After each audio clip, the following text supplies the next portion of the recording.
Today our topic is why Senecas on the Shortness of Life is a must-read.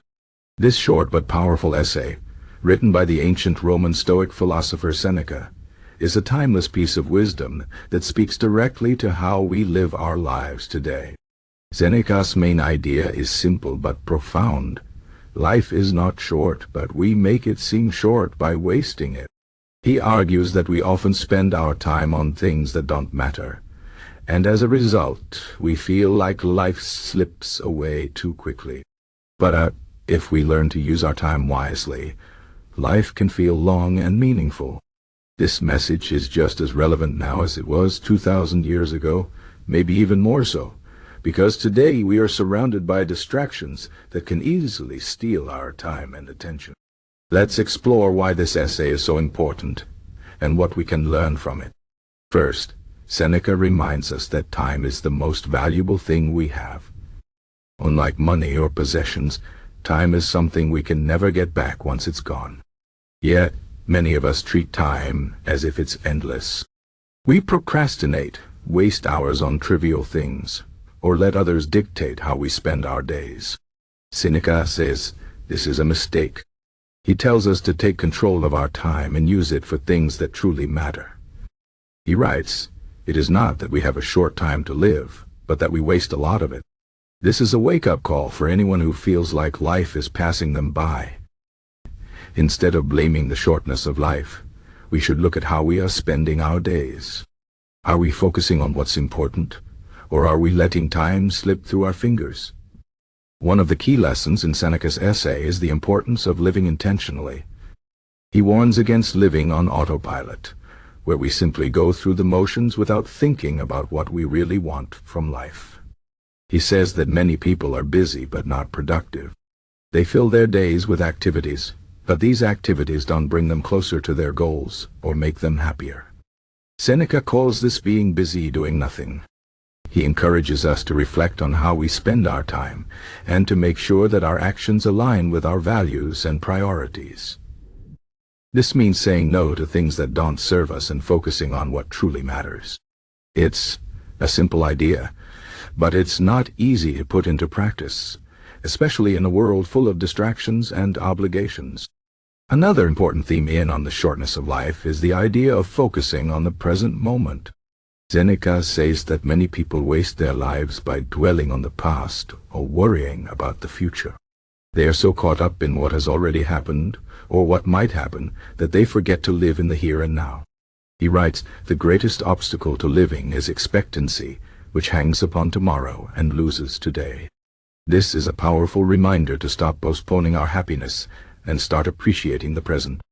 We don't know how much time we have left, so we should make the most of the time we have now.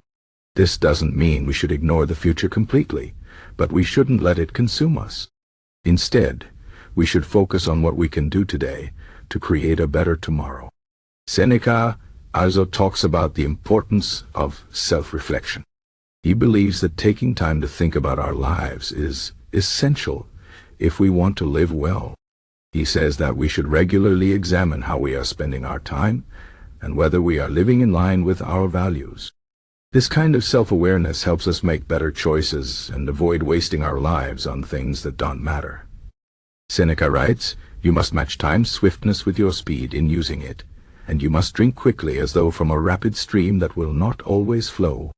In other words, life is moving quickly, and we need to be deliberate about how we use our time. Self-reflection helps us stay on track and make the most of every moment.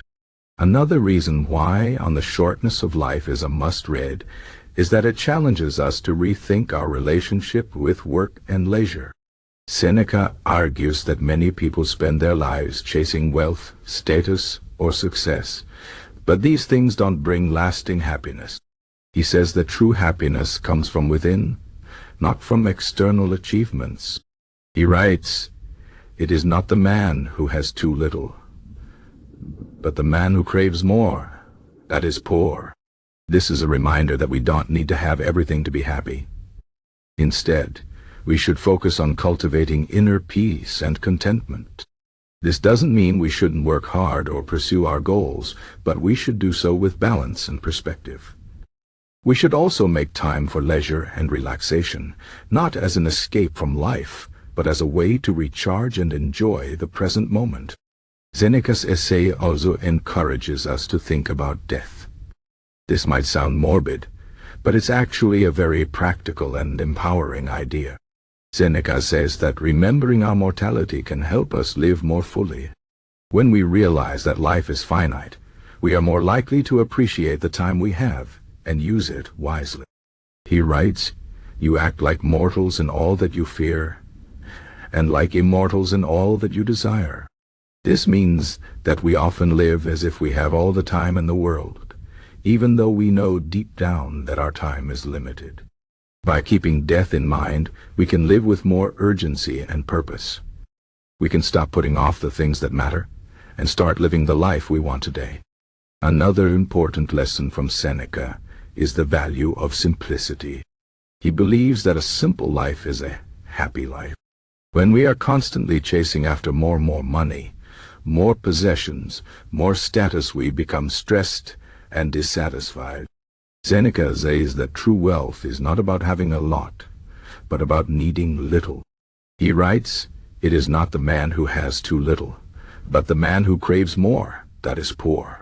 This is a powerful reminder to focus on what really matters and let go of the rest. A simple life allows us to enjoy the present moment and find joy in the little things. It also frees us from the burden of constantly wanting more. Finally, Seneca's essay is a call to action. He doesn't just want us to think about these ideas. He wants us to put them into practice.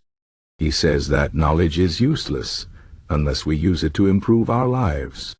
He writes, "Of all people, only those are at leisure who make time for philosophy. Only those are really alive."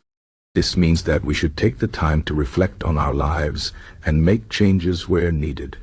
We should be proactive about how we spend our time and make sure that we are living in a way that aligns with our values.